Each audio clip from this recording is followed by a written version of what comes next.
किसानों के लिए 60,000 करोड़ रुपए के ऋण किए माफ। जीडीपी को बढ़ाने में दिया महत्वपूर्ण योगदान। नागरिकों को विशेष पहचान दिलाने के लिए आधार कार्ड योजना की शुरुआत। भ्रष्टाचार को कम करने के लिए सूचना का अधिकार की शुरुआत। भारत अमेरिका के बीच परमाणु सौदा करवाने में महत्वपूर्ण योगदान। नरेगा ग्रामीण परिवारों को आय सुरक्षा की सुनिश्चित। माना कि तेरे दीद के काबिल नहीं हूं मैं, तू मेरा शौक देख, मेरा इंतजार देख। पूर्व प्रधानमंत्री डॉक्टर मनमोहन सिंह परख अर्थशास्त्री तो थे ही, मगर शेरो शायरी में भी उनकी गहरी रुचि थी। अक्सर संसद के अंदर और बाहर वह राजनीतिक प्रतिद्वंदियों को शायरी के जरिए जवाब देते थे। माना कि तेरे दीद के काबिल नहीं हूं मैं, तू मेरा शौक तो देख, मेरा इंतजार देख। देश के पूर्व प्रधानमंत्री और महान अर्थशास्त्री डॉक्टर मनमोहन सिंह का 92 साल की उम्र में निधन हो गया। डॉक्टर मनमोहन सिंह के जीवन के नाम कई उपलब्धियां रही। उन्होंने आर्थिक उदारीकरण में उनका विशेष योगदान रहा। आपको बता दें कि देश के पूर्व प्रधानमंत्री और महान अर्थशास्त्री डॉक्टर मनमोहन सिंह का 92 साल की उम्र में निधन हो गया। गुरुवार 26 दिसंबर को देर रात उन्हें दिल्ली के एम्स में भर्ती करवाया गया था, जहां उन्होंने आखिरी सांस ली। डॉक्टर मनमोहन सिंह के जीवन के नाम कई उपलब्धियां रही। उन्होंने आर्थिक उदारीकरण में विशेष योगदान दिया। साल 1991 में जब मनमोहन सिंह वित्त मंत्री थे, तब उन्होंने आर्थिक उदारीकरण की शुरुआत की थी।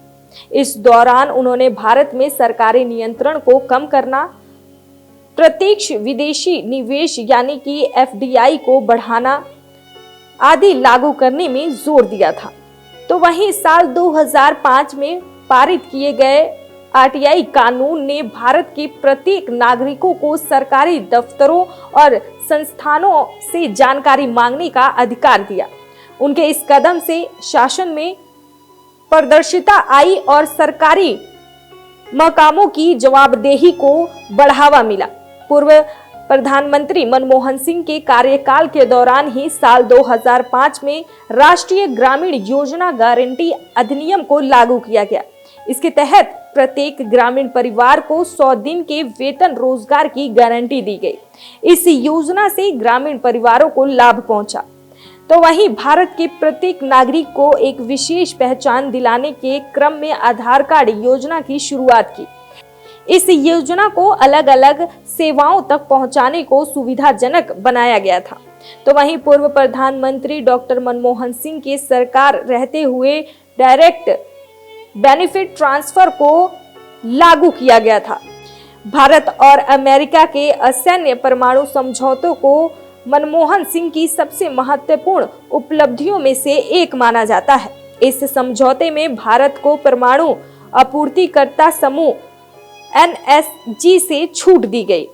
बता दें कि पूर्व प्रधानमंत्री मनमोहन सिंह के नेतृत्व में भारत सरकार ने 2005 में राष्ट्रीय ग्रामीण रोजगार गारंटी अधिनियम नरेगा की शुरुआत की, जो एक सामाजिक सुरक्षा योजना है जिसका उद्देश्य भारत में ग्रामीण समुदायों और मजदूरों को आजीविका, भरण पोषण और रोजगार प्रदान करना है। नरेगा एक वर्ष में कम से कम 100 दिनों का निश्चित वेतन वाला रोजगार प्रदान करके ग्रामीण परिवारों को आय सुरक्षा सुनिश्चित करता है। तो वहीं राष्ट्रीय सांख्यिकी आयोग द्वारा गठित रियल सेक्टर सांख्यिकी समिति द्वारा तैयार जीडीपी पर आंकड़ों के अनुसार पूर्व प्रधानमंत्री मनमोहन सिंह की सरकार के तहत 2006 से 2007 में भारत ने 10.8% की वृद्धि दर दर्ज की थी। तो वहीं 1991 में अर्थव्यवस्था के उदारीकरण के बाद से भारत में दर्ज की गई सबसे अधिक जीडीपी थी। बता दें कि पूर्व प्रधानमंत्री मनमोहन सिंह की सरकार के तहत भारत की सबसे बड़ी उपलब्धियों में से एक भारत अमेरिका परमाणु समझौता या भारत नागरिक परमाणु समझौता पर हस्ताक्षर करना था। भारत और अमेरिका के बीच इस समझौते की रूपरेखा मनमोहन सिंह और संयुक्त राज्य अमेरिका के तत्कालीन राष्ट्रपति जॉर्ज डब्ल्यू बुश द्वारा एक संयुक्त बयान में बनाई गई थी। समझौते के तहत भारत अपनी नागरिकता और सैन्य परमाणु सुविधाओं को अलग करने के लिए सहमत हुआ और सभी नागरिक परमाणु सुविधाओं को अंतर्राष्ट्रीय परमाणु ऊर्जा एजेंसी के अधीन रखा जाएगा। इस समझौते पर 18 जुलाई 2005 को हस्ताक्षर किए गए थे।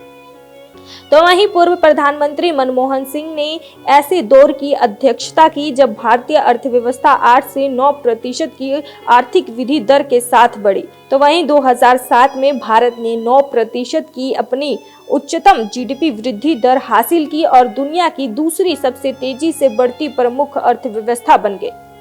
तो वहीं सूचना का अधिकार अधिनियम आरटीआई 2005 पूर्व प्रधानमंत्री डॉक्टर मनमोहन सिंह के कार्यकाल में पारित सूचना का अधिकार अधिनियम एक महत्वपूर्ण कानून है जो भारतीय नागरिकों को सरकारी अधिकारियों और संस्थाओं से सूचना मांगने का अधिकार देता है।